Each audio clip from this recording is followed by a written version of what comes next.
Okay. Well, good morning, everyone. Um, Welcome to Vietnamese Travel Habits.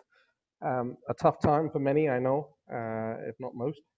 Um, so I'm going to be presenting some of the study today with the lady who did most of the work. Her name is Zhang. You can see her on the video feed there. Good morning, Zhang. Good morning, Richard. Good morning, everyone. So there's also a Q&A section, so you can ask questions, and I'll try and get to those while Zhang is speaking, and vice versa. Zhang might do the same while I'm speaking. And of course, there'll be an opportunity at the end for us to address particular questions. Don't need to take vigorous notes. We're recording the webinar, so you can play it back if you like, and also the report which it's drawn from is available for free online, which most of you would have come through that article with the links to that report. But I'll send out a link to the report again after the webinar if you'd like to see it. So just kicking off with how we got here and who Cimigo is and this sort of thing. For some of you will know, some of you won't. Cimigo is a market research company. I think we're in our 19th year here in Vietnam, but also in other markets around the region. So we do quite a lot of research in the sector, mostly looking at destination research, customer experience, or even feasibility in some cases. So from Marina Bay Sands down in Singapore to a lot of the Cotai Strip in Macau, to places here in Vietnam, to Hong Kong, to China, and so forth. So quite a lot of experience also working with tourism boards and airport authorities around the region, including Hong Kong, Guangzhou, Macau, Hong Kong, Thailand, Singapore tourism boards in terms of understanding their inbound tourism. And really our work in the travel industry really started with the airline work. So we work globally for a couple of these airlines and more regionally for a couple of the other airlines and looking at all sorts of aspects of their work. That was the pitch for Cimigo. I'm going to stop on the marketing aspect, but if you need help going forward, please do reach out to us. This study is going to run through the travel habits for domestic tourism. So I'm not looking at inbound tourism for obvious reasons. I'm looking at domestic travelers, how they go about travel, how much they spend, how they design trips, what they're looking for, what their planning is, and what sort of agencies and platforms they use. Obviously, we're summarizing a little bit in the webinar today. There's more available in the report. And some of you have emailed me specific questions, and I will be reverting to those today. So don't worry, I will answer those questions that have come in by email. So just as a way of an introduction to what we did, just so you understand, we spoke to consumers who are Vietnamese in Ho Chi Minh City and Hanoi, and we spoke to just over 500 of those. And we did that to quotas that represent the population. So, you know, if you're from a particular resort or a destination and you're targeting a specific group, obviously not all of the results here are valid for you. You know, if you're a 4-star, 5-star resort, you might be targeting a very specific element within this group that we've spoken to. So don't lose sight of that, because we've tried to be far-reaching, looking at A, B, C, D class. And a D class consumer has a household income of 10 to 15 million. So obviously their travel expenses and travel planning reflects their income level. So don't lose sight of that. We've also quoted for age profile. So we've spoken to people up to 70, but from the age of 18, and we put in quotas so they represent, again, the population there. We've spoken to men and we've spoken to women. Obviously, we did this study in 2019, and by the time it was, you know, we were going to release it sort of post-TET, then obviously, as you well know, the travel world changed dramatically, as an understatement for you. Post the lockdown, as social distancing measures started to ease, we thought, well, we can still release it, but let's go back and see how people's plans have changed and what they're expecting to do now going forward. And that's when we went out and spoke to some of the people we'd spoken to previously to look at how their plans had changed. So there we only spoke to a couple of hundred. We did that in June, and then as you all know, by July 27th, things had changed yet again with that small spike in Da Nang that obviously caused a lot of people to cancel their trips and change their travel plans yet again. So we still thought we'd go ahead and share this with the industry because it's kind of interesting how quickly people came back or were willing to come back into tourism. I must say it was far quicker than I expected. And it was also interesting to see how their travel plans were changing at that point. Of course, the world has changed yet again within Vietnam, so we can speculate as to what that means. But of course, as you all know, we've essentially now lost the peak season for travel, for domestic travel. I'm going to hand over to Zhang, who's going to speak to you about travel habits. Zhang knows the study far better than me. She did all the work. Zhang sits in our Hanoi office. I'm sitting in Saigon. So Zhang, I'll hand over to you, and you can take the audience through. Thank you, Richard. Hi, everyone. So I'm going to start my presentation by the overview of travel habits of Vietnamese.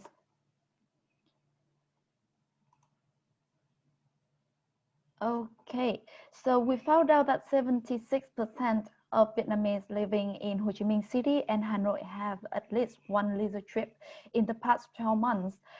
We found that the number is higher in Ho Chi Minh City and among younger age group. So I want to make a note for you when you read through our slide here that we use, you can see that we use more blue arrow and red arrow. That means that when we compare the subgroup with the total number, we use the blue arrow to define that the number is significantly higher, and the red arrow for if the number is significantly lower at the confidence level of 95%. So we also calculate the number of average trips per traveler and found out that each traveler took on average 2 trips a year.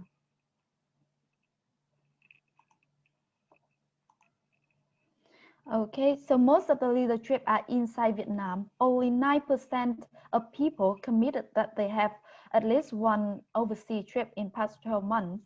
And we can see that why the domestic trips among the younger group is significantly higher than the older group, then the number of people committing to travel overseas have tendency to be higher among people of the middle age group.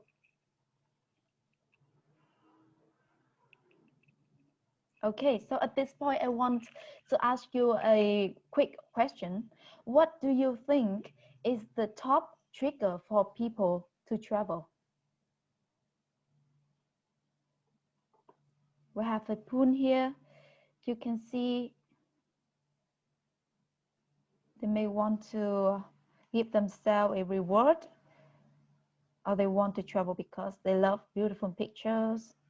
They want to have fun, excitement, and so on.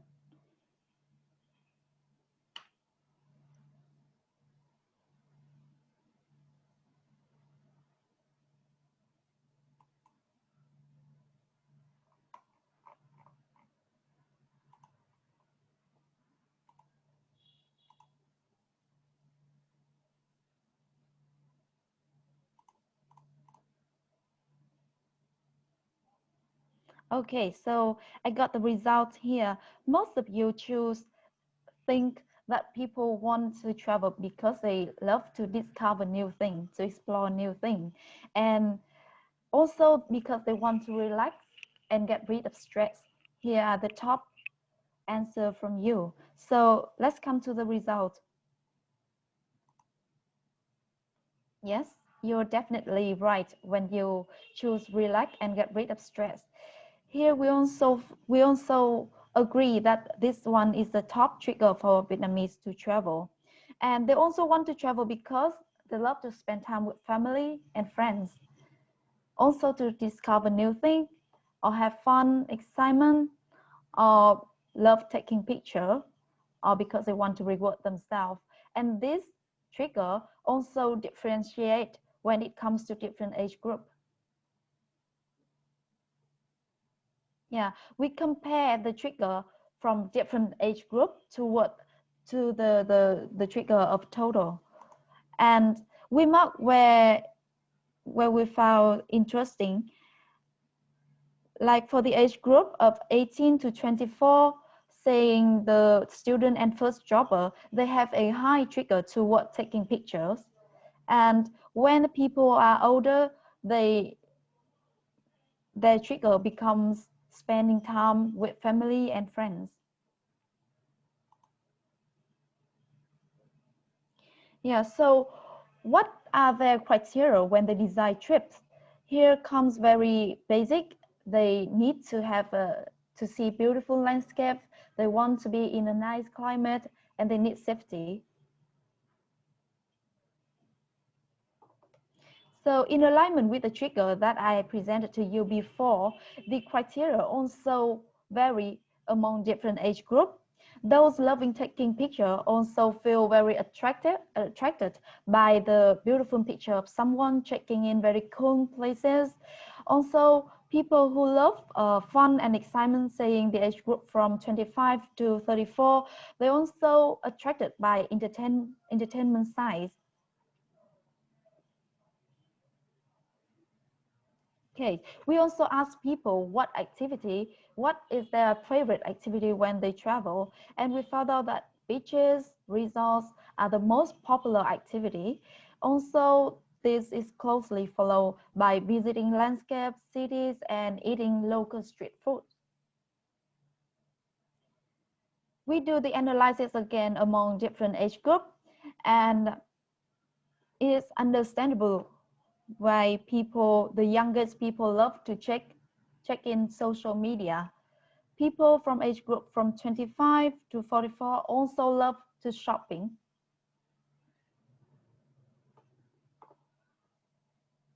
And the older people from 55 and over, they also love to visit religious places. And I think this is very important to you when it comes to design the tour or the service to better serve the client of different age groups. Okay, so we dig deep into the trip design to see like where they travel to, they travel with whom and when. Okay, so here we present the top destination for traveler in Ho Chi Minh City. And the most common visited destination here is Bà Rịa Vũng Tàu. It is quite reasonable, I think, because Bà Rịa Vũng Tàu is almost the nearest beach to people living in Ho Chi Minh City. And they also love to travel to Đà Lạt, Lâm Đồng, and Nha Trang, Khánh Hòa, and then Bình Thuận, Mũi Né. Đà Nẵng is a very famous destination in the central, also very frequently chosen. Okay, so what do you think about the travel destination, the common travel destination of people in Hanoi?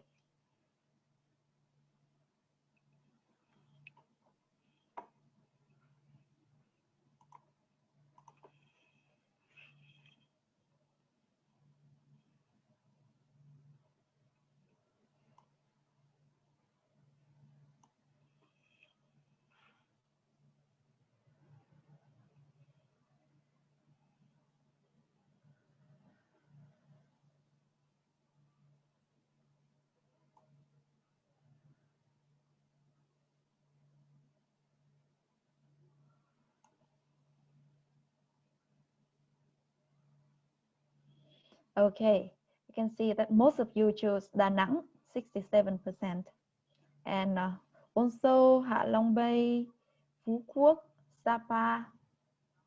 So let's see what's the result.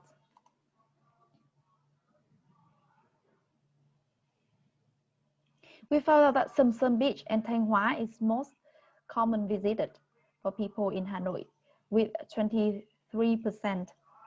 The second most common places is Quảng Ninh with Hạ Long Bay, Koto Island, and then Lào Cai with Sapa City and Da Nang, and then Nghệ An with Cửa Lò Beach. Again, we can see that Vietnamese love beaches. So comes to the overseas traveling. Thailand is a very popular destination, followed by Singapore. Here I want to make a explanation that here the percentage is calculated based on the number of people having a leisure trip overseas, meaning that we ask among 10 people who have at least one leisure trip in past 12 months, then half of them committed that they went to Thailand. Okay, so who do they travel with? Family members are the most common travel companions. So when people are young, like when they are student and first jobber, they also travel a lot with their friends. You can see that they travel with their friends as much as their families members. But when they get older and older, they spend more time with their with their family. Sorry. Okay, June is normally the peak month of traveling. Given Ho Chi Minh City had less seasonable weather, people spread their trips throughout the year more than people in Hanoi.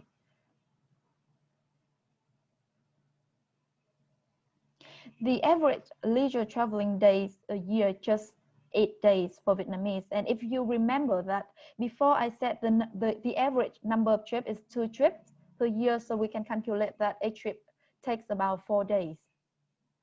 And it's higher among Ho Chi Minh. The number of days spent is higher among Ho Chi Minh City people and among the young age group. Most of the trips are self-planned trips. Tour service is not very common and is higher among the age from 25 to 55.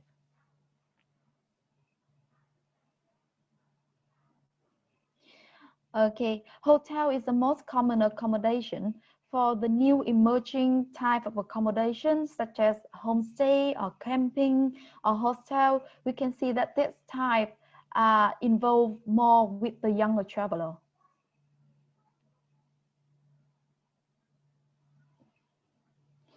A personal budget of 10 million Vietnam dong or approximately 430 USD is spent on leisure trip over 12-month periods. This is the budget for the whole period, not per trip.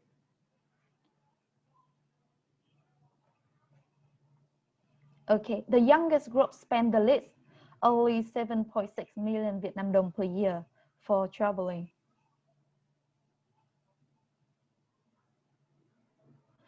Of course, those traveling internationally spend more, about 21.5 million Vietnam dong per year.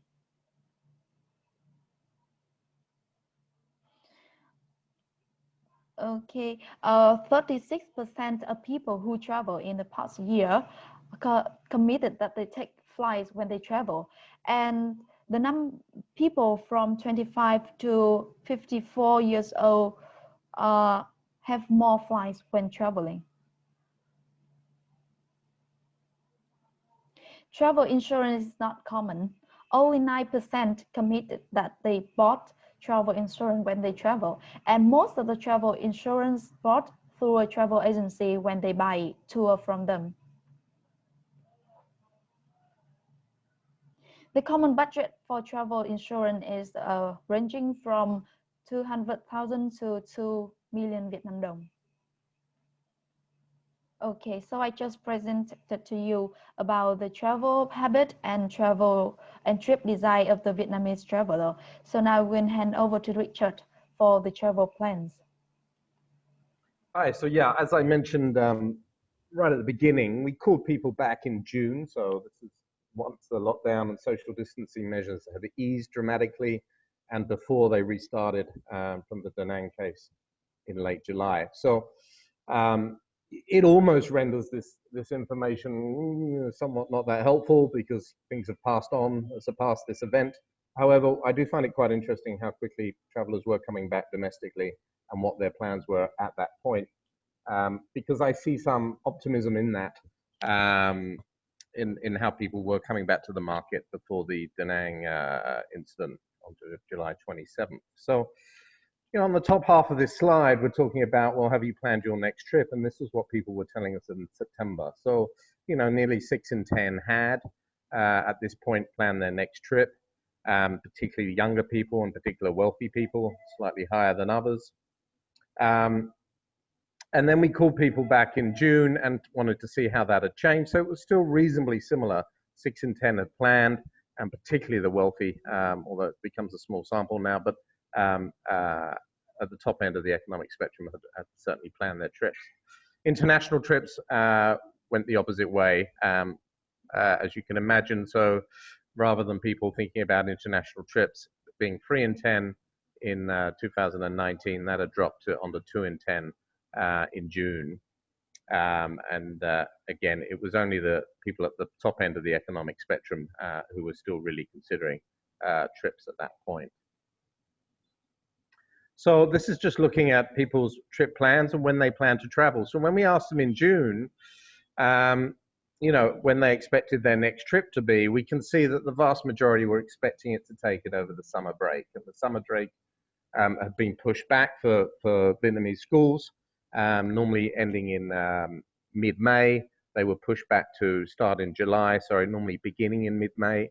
They were pushed back to start in actually sort of middle July.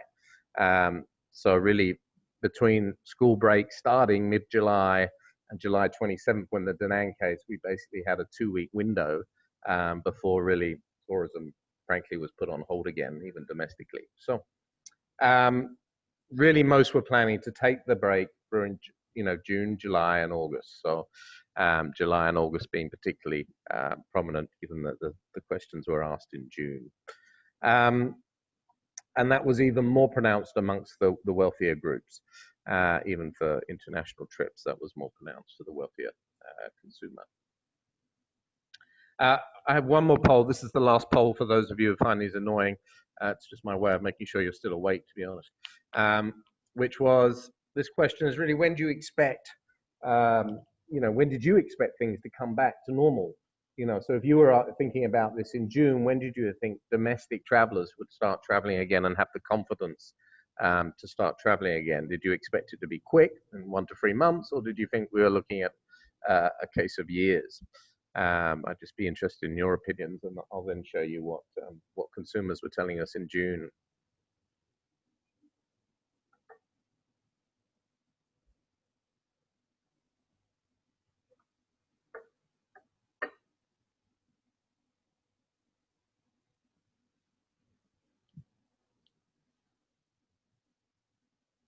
So I must say, most of you are far more positive than what I was thinking before I asked consumers.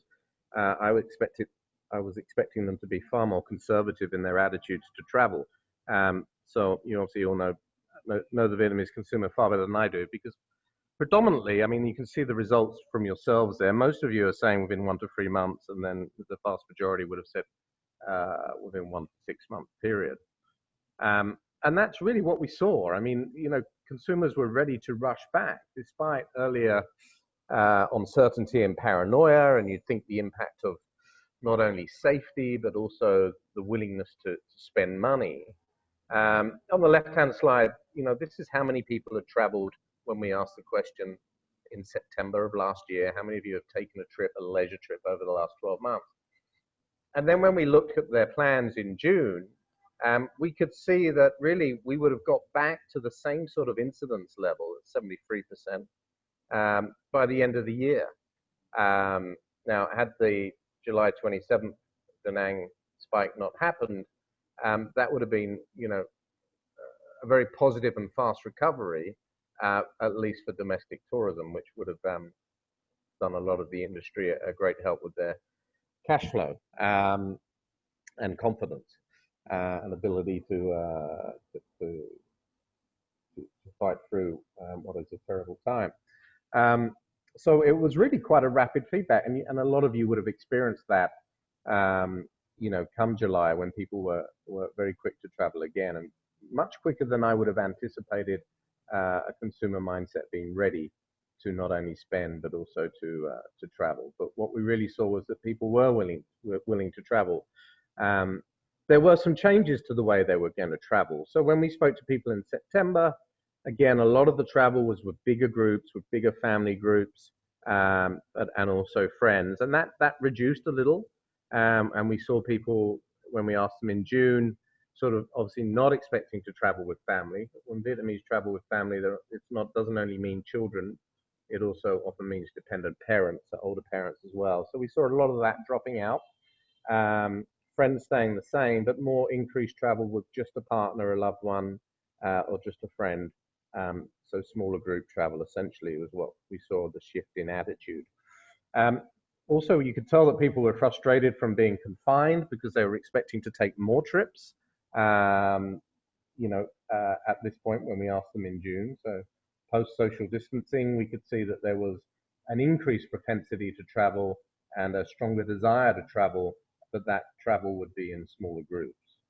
We could also see that they were planning to travel for longer. So, they were not only going to increase the frequency of trips, but that meant that the total days that we would expect to see them traveling would have been longer as well. So again, it's almost I've been confined and now I want to get out and escape my home and escape my city and enjoy what Vietnam's travel options have to offer. And that is even more pronounced amongst the wealthy in terms of those attitudes towards travel. And then we also saw that translates into budget. So people were willing not only to travel longer, but were expecting to spend more than they had been back in September. Again, a lot of this being a reaction to being confined and wanting to escape and perhaps see some vistas and some landscapes and feel some fresh air. But you could see there quite a significant movement in budgets. So, an increased propensity to travel in June and an increased propensity or willingness to spend money on travel was all very positive signs as far as we were concerned when we were looking at June. Yes, people were still planning to make their own trips, but there was an increased desire to partake in travel agency package tours, whether that was taking a tour once I reached my destination or whether that was actually joining a package provided by a travel agency.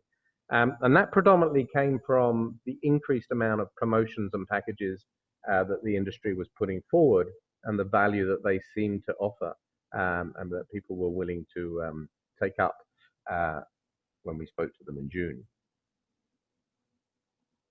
Also, the destinations changed a lot. It wasn't that people were going to stop going further afield. This is looking at people from Ho Chi Minh City. So this is where they'd been. The first column is where they'd been in the past 12 months when we asked them in September. And this is where they plan to go in upcoming trip when we asked them in September, the second column, and then how that changed when we went back to them and asked them in June. So you can see that was, for people in Ho Chi Minh City, there was an increase in propensity to go to Vung Tau. I can get in on my motorbike or in a car or a bus and go there without having to go via an airport and fly. Can Hoa, which is Nha Trang Beach Resort, pretty similar. Not a lot of movement, but an increased propensity to go to Lam Dong, which is Dalat primarily. And again, I can drive to Dalat. Of course, I could also fly, but it is closer to home. Binh Thuan, which is Moi Nhe, pretty similar. Little increase in Da Nang, as Da Nang experienced. Sapa in the north, a little increase in Phu Quoc, an island in the south, which you could go by car and ferry. Most people would probably fly. A little bit of a decline. So some movement to stay closer to home and perhaps to avoid air travel, but not as dramatic as some of you might have anticipated. This was mood in June. If I look in Hanoi, then we see another shift again. So the Can Hoa destination, correct me if I'm wrong, Zhang, is Samson Beach. Quang Ninh, a little movement there to Ha Long. Da Nang still maintaining popularity, a little bit lower. But Phu Quoc increased, so people willing to get on a plane. I very much doubt they would have taken a bus from Hanoi to Phu Quoc. Lao Gai, pretty much the same. Nha Ang, which is Gulo Beach, I think. Can Hoa, which is Nha Trang, dropped. So, some changes, again, a little bit more of a shift to perhaps destinations that I can travel to by motorbike, car, or bus, but not as dramatic as a shift as we may have expected. Some other questions we asked when people think about planning trips. So we asked them what they think are the best value domestic destinations to go to. This is going back to September. Value being offering affordable prices, the best value for the price paid. So if you're out of Ho Chi Minh City, Vung Tau dominates, Dalat comes second, then Moi Nhe. So these are destinations, again, that you could all drive to although most would probably fly to Dalat. But in Hanoi, Da Nang comes through as a very strong destination for offering value. Quang Ninh, Halong Bay, Tan Hoa, Samsung Beach come through as good value destinations. I don't think I'm showing you today, but if we look at international destinations, then Thailand comes through by far ahead of anyone else as being a best value destination for international tourists. Just a quick look at travel agencies, then just really to see how people are using travel agencies and at what level. So here we're asking, you know, what travel agencies are you aware of? Who have you ever used? So we can see that, you know, have used an agency service is about a third of people have used a travel agency to define their own travel. And that's a little bit more predominant amongst those sort of middle-aged groups with families of children of their own at 39%. You do have some people who are just not aware of travel agencies. So if you look at the much older group, there's real lack of awareness towards the travel agencies that they might reach out to, which is perhaps a missed opportunity for some. If you look at the agencies they're aware of, the list is longer than I'm showing you here, but I'm just showing you the predominant ones. Here I'm showing you levels of awareness. This is the total level of awareness, and these are different degrees of awareness. So, you know, from ones that they mention first, or they list out secondary, in the secondary level. But Viet Travel dominates, Saigon Tourist dominates here in the south, Hanoi Tourism dominates in the north. And then there are others such as Blue Sky Travel, Exo Travel, Viditor, and so forth. Usage, you know, across the board, then Viet Travel dominates, and then it gets very localized between Ho Chi Minh City and Hanoi as to which agency gets to be used more, just because of their prominence in each individual market. So Ben Thanh and Saigon Tourist being much stronger in Ho Chi Minh City, obviously. Travel platforms is an interesting area to focus on. So we looked at, you know, people's usage of review sites, which is a very confusing space in that you could use Agoda, for example, for a review or for a booking. Flight booking websites and hotel booking websites. None of these are mutually exclusive anymore. They're very confusing territories, if you like. They're not just one focus area. So nearly through all the sites, I can do multiple things today. But what was interesting is who's using and how much these sites are really used. So, you know, any use of any of these types of sites was just over a third of domestic tourists had used them. Some awareness, a bit more awareness. So if we get up here, we've got 62% combined who are aware, or aware and used. But, you know, a quarter of those people there, 26%, they're aware of them, but they've never used them. And then you've still got a significant proportion that just really aren't very aware of the different types of sites that are available. This is a lot of data to take in, but really what I would just want to show you is the difference between different groups of age. So just focusing on people who actually use these sites, looking at any platform, travel platform, looking at a review, looking at a flight booking, and looking at a hotel booking, and doing it so by age. And this really being a net of any of those three types of sites. But what I really just want to demonstrate, of course, not surprisingly, that the younger you are, the higher propensity you have to use an online platform for some form of booking. It's still quite good for 25 to 34-year-olds. It then starts to drop down above 54. You can see that the 55-year-olds and the 65 plus, very limited usage of those sort of sites. But, you know, so 18 to 24, it's nearly half of them have used those online platforms for some reason. It decreases to 46 for this age group, 41 for 35 to 44-year-olds, 37, and then really drops down for the older groups.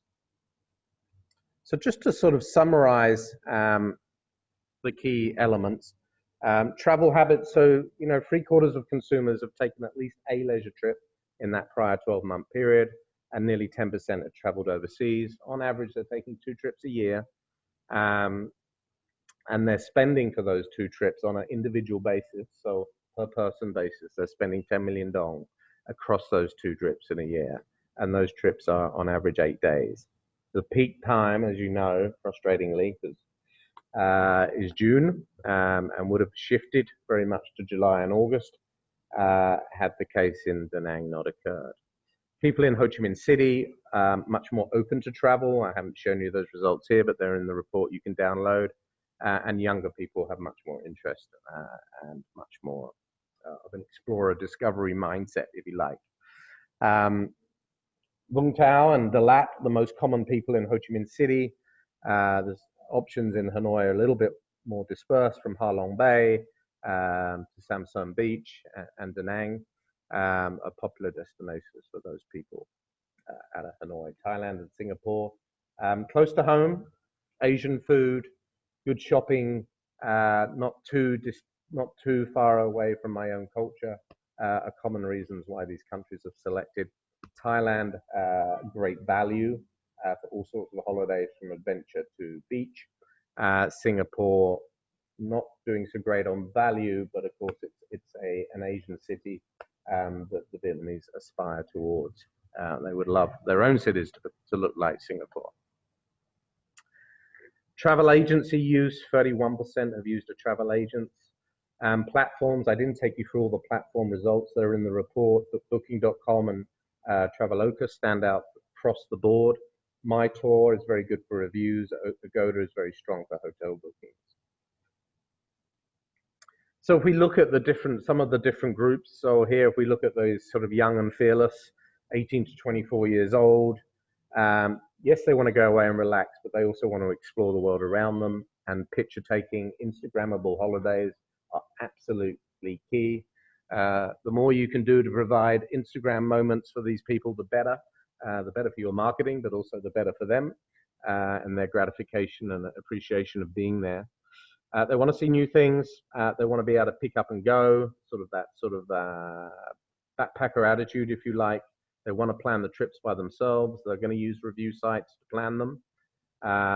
Obviously, they've got the least budgets. They're not really interested in traditional tours. They really want to be seen, perceive themselves as exploring and finding things new. Those who a little bit older, so by 25, I'm in my first job. By 30, I'm probably approaching or already married. And by 34, I'm probably, I might even be having my first or even my second child in Vietnam. So they're going to spend the most time for traveling. They really want to release and let go from the stresses in their life, which are normally around work and having started a family. They are looking for fun and excitement. They're looking for entertainment and shopping too. They've got better finances, so they're more likely to fly to their holiday. And they're far more likely to stay in resorts as opposed to hotels, homestays, or camping. And they're familiar with booking sites. They're either going to travel with a spouse or romantic partner, a wannabe spouse, or they're going to be traveling with friends and colleagues. Often those friends are formed from colleagues at work. Then when they get into a later life stage where they really are grounded in family, this group spend the most on their travel. So they're the highest spending group. They have the highest tendency to go overseas. They're more likely to use tour services to make that booking easier for them. And they're more likely to go to premium hotels and premium resorts. They're most likely to be traveling with family. Don't just assume it's their immediate family. It's often, parents as well. So they're looking for things that will satisfy not only a 3-year-old, but will satisfy an older parent in their late 60s. They want that to be fun and excitement as to what that means for them. And they'll be using booking platforms quite comfortably. As they get older, that older group, 45 to 54, their real, shopping, entertainment, fun and excitement is less relevant. What becomes really relevant is being able to spend time with family and to be united with family. And at that age, they're going to be relying much more on a travel agency than the 35 to 44-year-olds. This group couldn't find a perfect picture. This looks to me like it's somewhere in the US. But the older group, then it becomes much more about companionship. They're going to travel less often, but when they do, they're looking for companionship. They're really going to be looking at package tours, places of historical significance, religious sites, and beautiful landscapes become very appealing to them in those travel trips.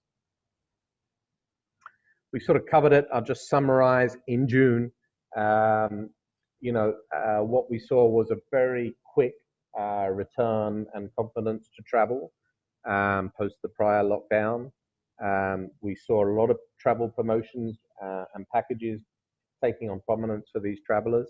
We saw a greater propensity to go away for longer and spend more money. Plan to. I realize it didn't happen for many of you, and I'm sorry for that. Travel with less people and use more package tours, primarily because of the promotions that were on offer, and a little bit of a shift to destinations that could avoid air travel. Okay, so that's the end. Zhang, thank you for helping. I'm just going to see if anyone's answered any questions. You can add questions as we go through. If anyone would like to ask a question, now is the time. You're going to have to type your question, I'm afraid, because if you all talk at once, that would be difficult to manage. Any questions from the audience?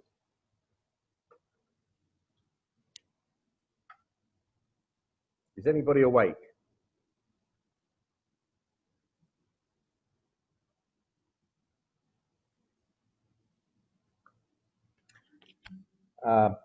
Bruce, thanks for your question. Yeah, so actually, it's mostly people searching through Google. And sorry, the question is Google is listed as a platform that's used in the report. Is it Google Trips or is it Google Search? It's primarily Google Search, but of course that sometimes takes people through to the booking options within Google. And then they are almost automatically through to Google Trips. So it's primarily Google Search, not going directly to Google Trips. Good to see that some of you are awake. Thank you for confirming that.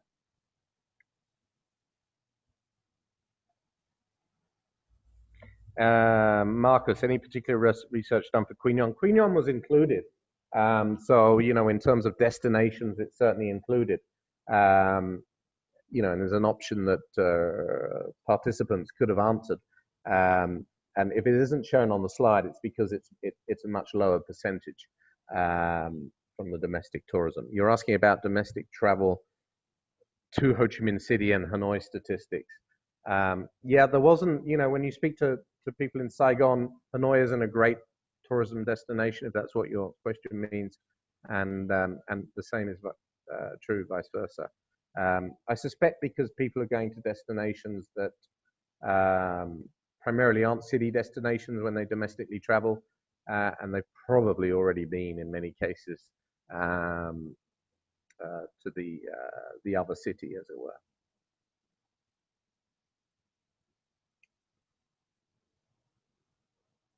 Well, look, I will. That's all the questions I have here. There are some email questions which I will email you a response to. So thank you for joining.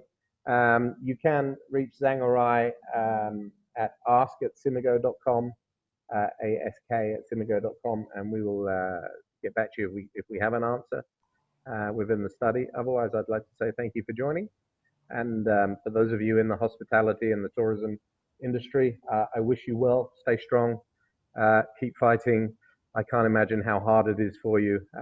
So if this report helps you in any way, then I'm happy to provide you whatever assistance we can. So thank you, everyone. Thank you.